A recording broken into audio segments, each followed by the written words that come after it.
नहीं नहीं, अलग अलग आवाज आ रही है, ये नहीं चलेगा। माता की भारत माता की भारत माता की। अच्छा मैं बुलवाता हूँ, एक आवाज आनी चाहिए जोरों से। भारत माता की, भारत माता की, भारत माता की।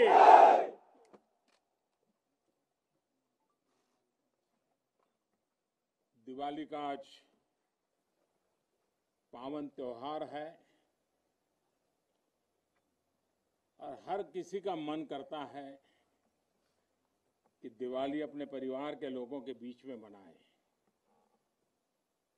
मेरा भी मन करता है कि मैं दिवाली मेरे परिवारजनों के बीच में मनाऊं, और इसीलिए हर दिवाली मैं मेरे परिवारजनों के बीच मनाने के लिए आता हूं, क्योंकि आप मेरे परिवारजन हैं, मैं आपका परिवार का साथी हूं।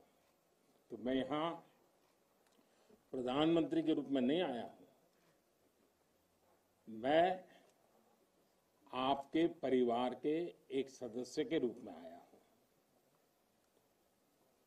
आप सभी के बीच आना,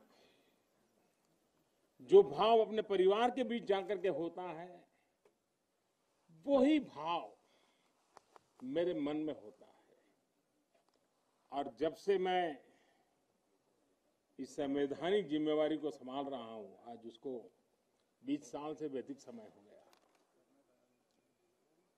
बहुत लंबे अरसे तक मुझे देशवासियों ने इस प्रकार की सेवा का मौका दिया। पहले गुजरात वालों ने दिया, अब देशवासियों ने दिया। लेकिन मैंने हर दिवाली सीमा पर तैनात आप मेरे परिवारजनों के बीच बिताई है।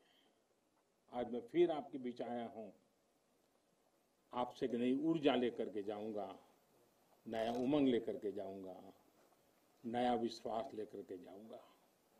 लेकिन मैं अकेला नहीं आया हूं, मैं मेरे साथ 130 करोड़ देशवासियों के आशीर्वाद आपको लेकर के आया हूं। ढेर सारा आशीर्वाद लेकर के आया हूं आपके लिए। आज शाम को दिवाली पर एक दिया आपकी वीरता को, आपके शौर्य को, आपके पराक्रम को, आपके त्याग और तपस्या के नाम पर, और जो लोग देश की रक्षा में जुटे हुए हैं, ऐसे आप सबके लिए हिंदुस्तान का हर नागरिक वो दिए की ज्योत के साथ आपको अनेक अनेक शुभकामनाएं भी देता रहेगा। और आज तो मुझे पक्का विश्वास है कि आप घर पर बात करेंगे, हो सका तो फोटो भी भेज देंगे, और मुझे पक्का विश्वास आप कहेंगे हाँ यार इस बार तो दिवाली कुछ और थी, कहेंगे ना। देखिए आप रिलैक्स हो जाइए, आप कोई आपको देखते नहीं, आप चिंता मत कीजिए।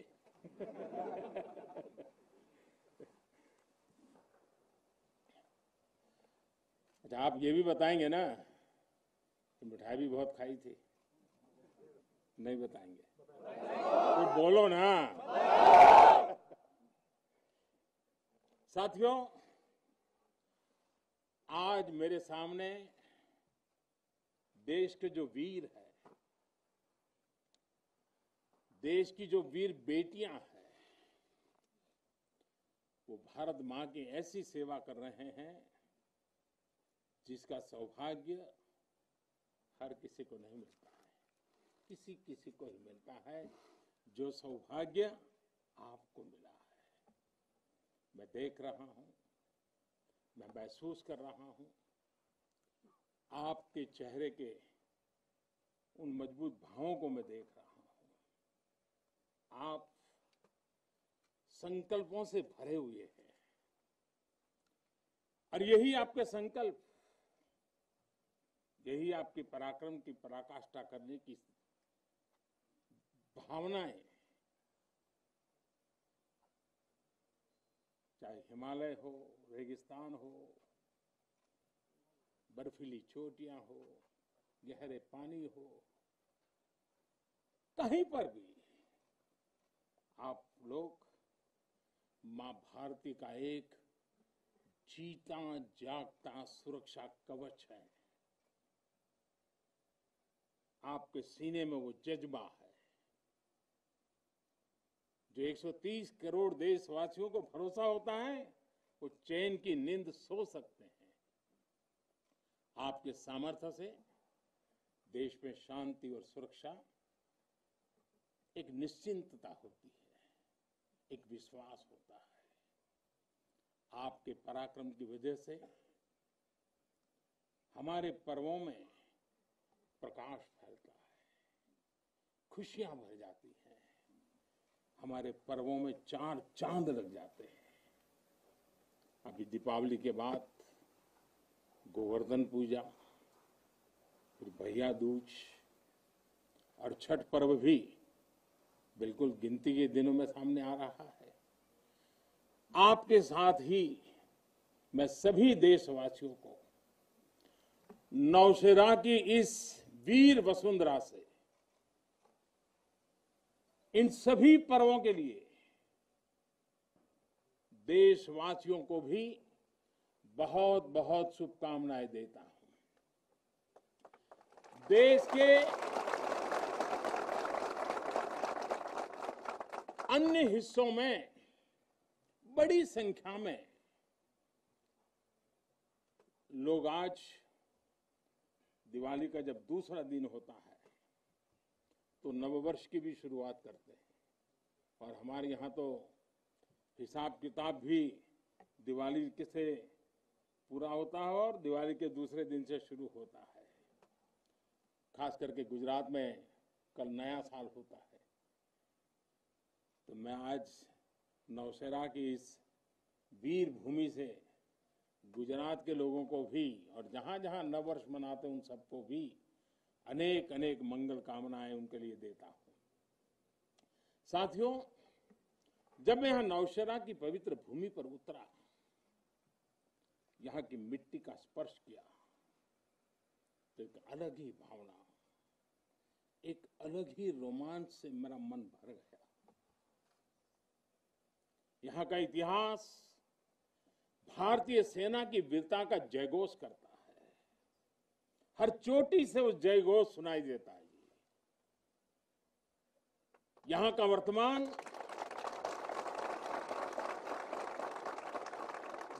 वर्तमान आप जैसे वीर जवानों की वीरता का जीता जागता उदाहरण है। वीरता का जिंदा सबूत मेरे सामने मौजूद है। नौशेरा ने हर युद्ध का, हर छद्म का, हर षड्यंत्र का माकूल जवाब देकर कश्मीर और श्रीनगर के प्रहरी का काम किया है।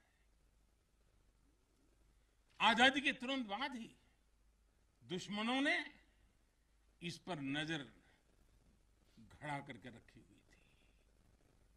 नौशेरा पर हमला हुआ, दुश्मनों ने ऊंचाई पर बैठकर इस पर कब्जा जमाने की कोशिश की।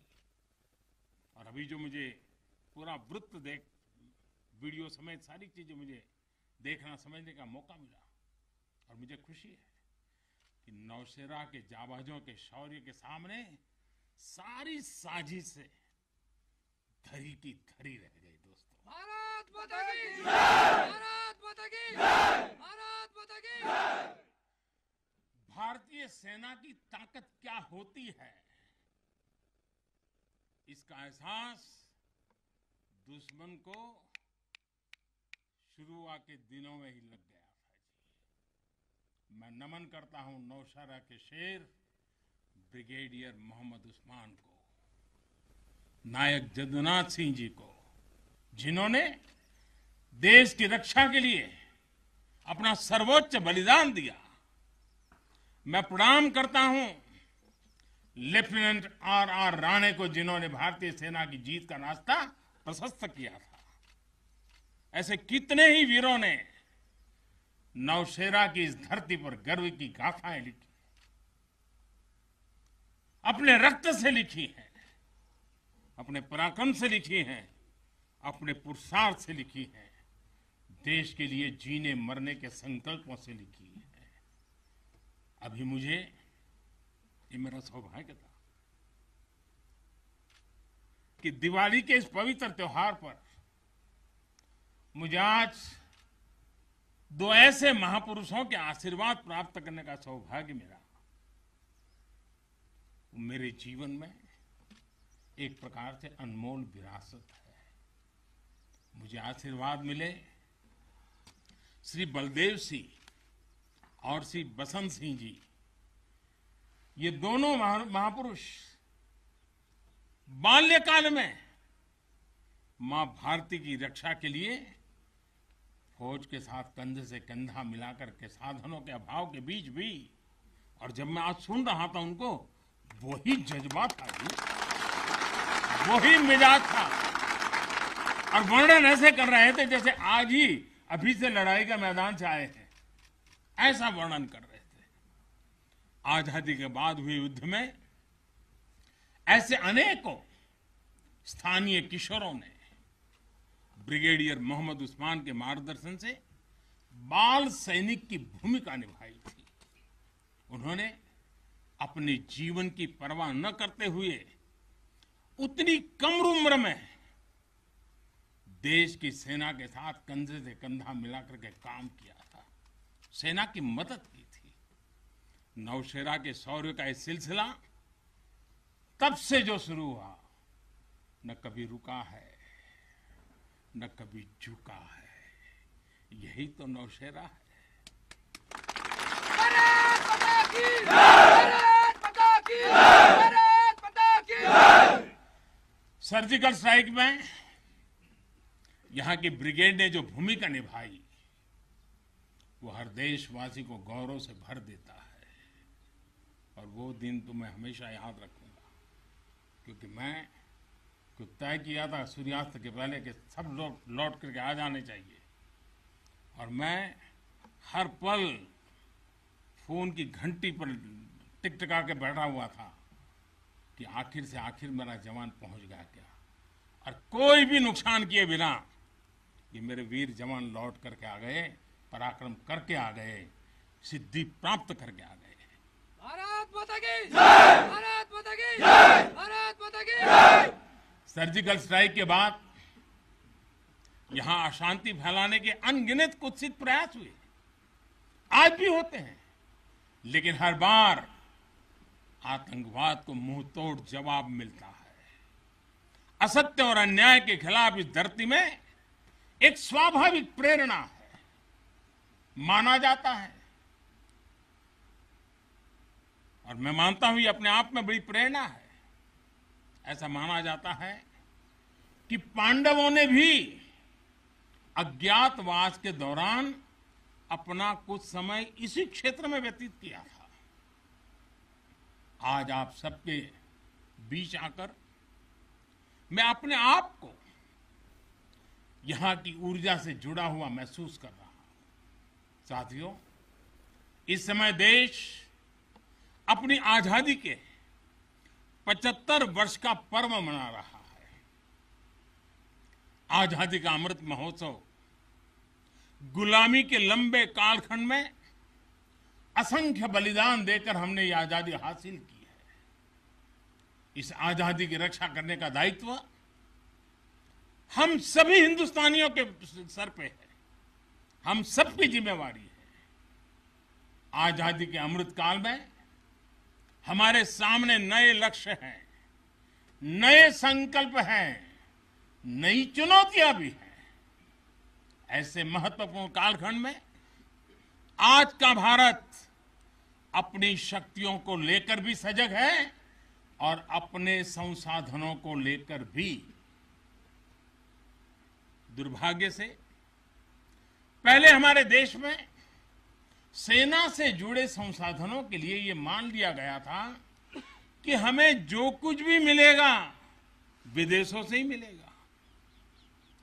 हमें टेक्नोलॉजी के मामले में झुकना पड़ता था, ज्यादा पैसे खर्च करने पड़ते थे, नए हथियार नए उपकरण खरीदने होते थे तो प्रक्रिया सालों साल चलती रहती थी। यानी एक अफसर फाइल शुरू करें, वो रिटायर्ड हो जाए, तब तक भी चीज नहीं पहुंचती थी। ऐसा ही कालखंड था। नतीजा ये कि जरूरत के समय हथियार फिर आपाधापी में खरीदे जाते थे। यहां तक कि स्पेयर पार्ट्स के लिए भी हम दूसरे देशों पर निर्भर रहते थे। साथियों, डिफेंस सेक्टर में आत्मनिर्भरता का संकल्प उन पुरानी स्थितियों को बदलने का एक सशक्त मार्ग है। देश के रक्षा खर्च के लिए जो बजट होता है, अब उसका करीब 65% देश के भीतर ही खरीदी पर खर्च हो रहा है। हमारे देश ये सब कर सकता है, करके दिखाया है। एक अभूतपूर्व कदम उठाते हुए अब भारत ने यह भी तय किया है कि 200 से ज्यादा साजो सामान और उपकरण अब देश के भीतर ही खरीदे जाएंगे। आत्मनिर्भर भारत का यही तो संकल्प है। अगले कुछ महीनों में इसमें और सामान जुड़ने वाले हैं। देश को आत्मनिर्भर बनाने वाली ये पॉजिटिव लिस्ट और लंबी हो जाएगी। इससे देश का डिफेंस सेक्टर मजबूत होगा, नए नए हथियारों उपकरणों के निर्माण के लिए निवेश बढ़ेगा। साथियों, आज हमारे देश के भीतर अर्जुन टैंक बन रहे हैं, तेजस जैसे अत्याधुनिक लाइट कॉम्पैक्ट एयरक्राफ्ट बन रहे हैं। अभी विजयादशमी के दिन 7 नई डिफेंस कंपनियों को भी राष्ट्र को समर्पित किया गया है। हमारी जो ऑर्डिनेंस फैक्ट्रीज थी, वो अब स्पेशलाइज्ड सेक्टर में आधुनिक रक्षा उपकरण बनाएगी। आज हमारा प्राइवेट सेक्टर भी राष्ट्र रक्षा के संकल्प का सारथी बन रहा है।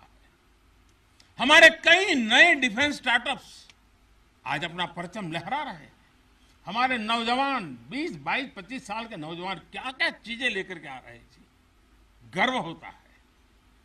साथियों, उत्तर प्रदेश और तमिलनाडु में बन रहे डिफेंस कॉरिडोर इस स्पीड को और तेज करने वाले हैं।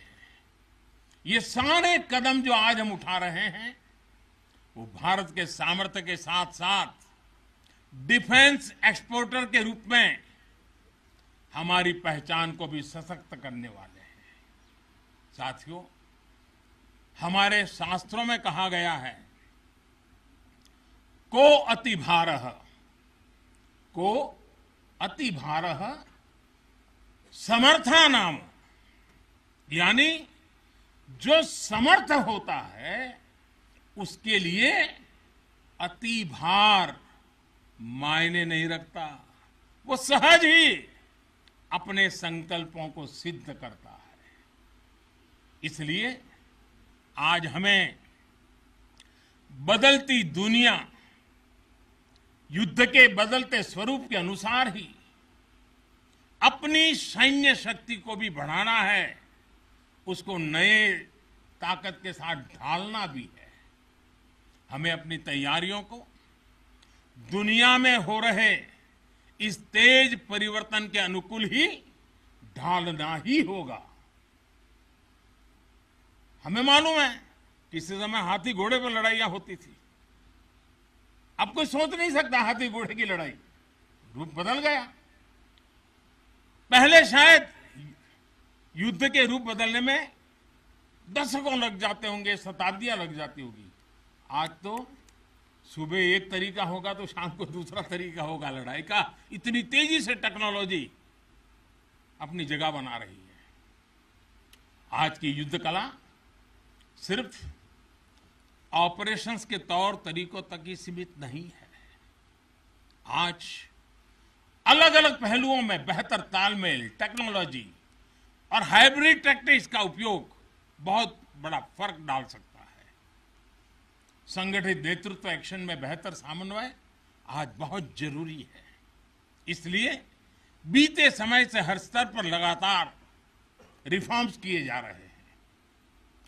चीफ ऑफ डिफेंस स्टाफ की नियुक्ति हो या डिपार्टमेंट ऑफ मिलिट्री अफेयर्स का गठन, ये हमारी सैन्य शक्ति को बदलते समय के साथ कदम ताल करने में अहम रोल निभा रहे हैं। साथियों, आधुनिक बॉर्डर इंफ्रास्ट्रक्चर भी हमारी सैन्य ताकत को और मजबूत करने वाला है। सीमावर्ती इलाकों की कनेक्टिविटी को लेकर पहले कैसे काम होता था, ये आज देश के लोग, आप सभी भली भांति जानते हैं। अब आज लद्दाख से लेकर के अरुणाचल प्रदेश तक, जैसलमेर से लेकर के अंडमान निकोबार द्वीप तक, हमारे बॉर्डर एरियाज में, हमारे समुद्रिक तट पर जहां सामान्य कनेक्टिविटी भी नहीं होती थी, आज वहां आधुनिक रोड, बड़े बड़े टनल्स, पूल और ऑप्टिकल फाइबर जैसे नेटवर्क बिछाए जा रहे हैं। इससे हमारी डिप्लॉयमेंट कैपेबिलिटी में तो भूतपूर्व सुधार हुआ ही है। सैनिकों को भी अब बहुत अधिक सुविधा हो रही है। साथियों, नारी शक्ति को नए और समर्थ भारत की शक्ति बनाने का गंभीर प्रयास बीते 7 सालों में हर सेक्टर में किया जा रहा है। देश की रक्षा के क्षेत्र में भी भारत की बेटियों की भागीदारी अब नई बुलंदी की तरफ बढ़ रही है। नेवी और एयरफोर्स में अग्रिम मोर्चों पर तैनाती के बाद अब आर्मी में भी महिलाओं की भूमिका का विस्तार हो रहा है।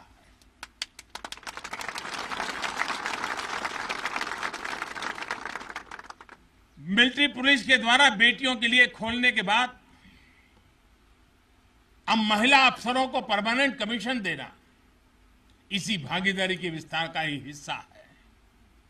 अब बेटियों के लिए नेशनल डिफेंस एकेडमी, राष्ट्रीय मिलिट्री स्कूल और राष्ट्रीय इंडियन मिलिट्री कॉलेज जैसे देश के प्रीमियर मिलिट्री संस्थानों के दरवाजे खोले जा रहे हैं। इसी वर्ष 15 अगस्त को मैंने लाल किले से यह भी घोषणा की थी कि अब देश भर के सभी सैनिक स्कूलों में बेटियों को भी पढ़ाई का अवसर मिलेगा। इस पर भी तेजी से काम शुरू हो गया है।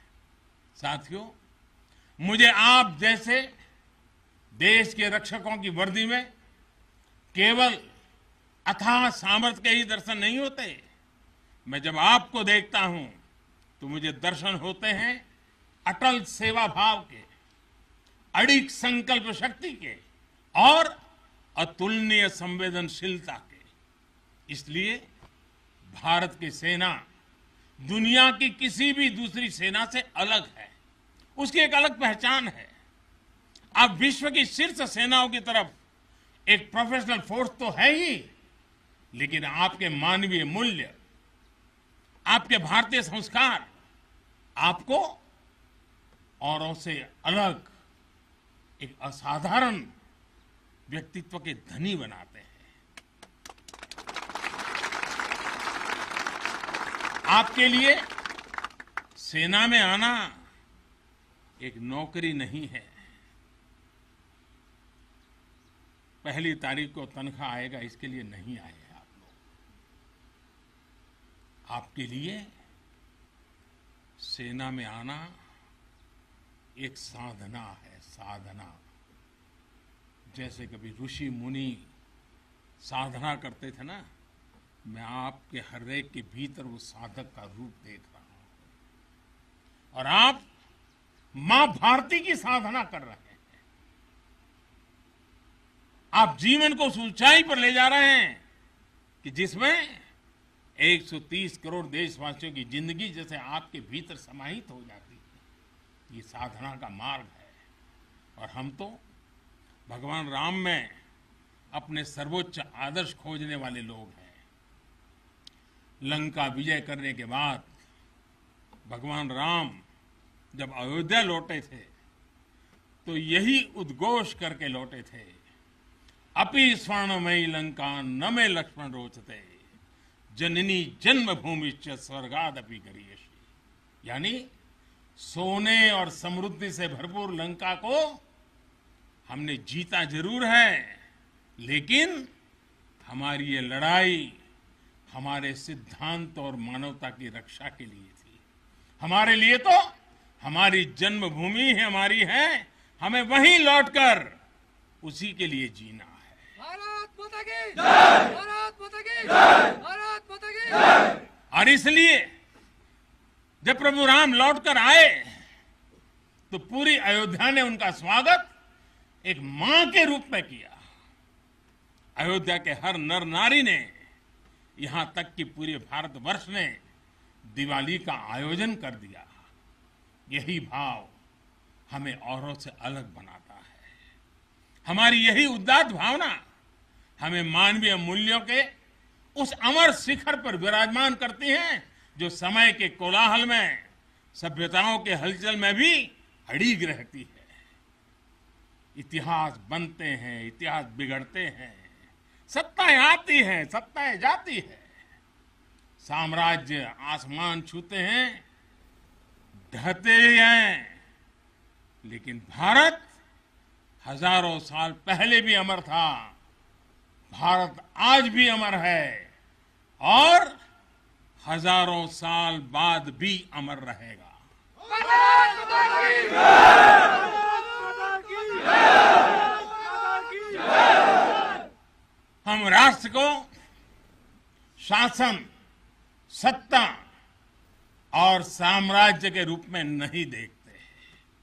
हमारे लिए तो ये साक्षात जीवंत आत्मा है। इसकी रक्षा हमारे लिए केवल भौगोलिक रेखाओं की रक्षा भर नहीं है। हमारे लिए राष्ट्र रक्षा का अर्थ है इस राष्ट्रीय जीवंतता की रक्षा, राष्ट्रीय एकता की रक्षा और राष्ट्रीय अखंडता की रक्षा। इसलिए हमारी सेनाओं में आकाश छूता शौर्य है तो उनके दिलों में मानवता और करुणा का सागर भी है। इसलिए हमारी सेनाएं केवल सीमाओं पर ही पराक्रम नहीं दिखाती। जब देश को जरूरत पड़ती है तो आप सब आपदा, विपदा, बीमारी, महामारी से देशवासियों की हिफाजत के लिए मैदान में उतर आते हैं। जहां कोई नहीं पहुंचे वहां भारत की सेनाएं पहुंचे। ये आज देश का एक अटूट विश्वास बन गया है। हर हिंदुस्तानी के मन में से ये भाव अपने आप प्रकट होता है। ये आ गए ना, अरे चिंता नहीं, अब हो गया। ये छोटी चीज नहीं।